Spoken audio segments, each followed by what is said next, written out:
सङ्काशं काश्यपेयं महाद्युतिं तमोरि सर्वपापघ्नं प्रणतोऽस्मि दिवाकरम्।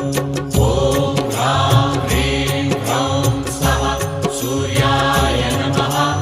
ॐ ह्रां ह्रीं ह्रौं स्वः सूर्याय नमः।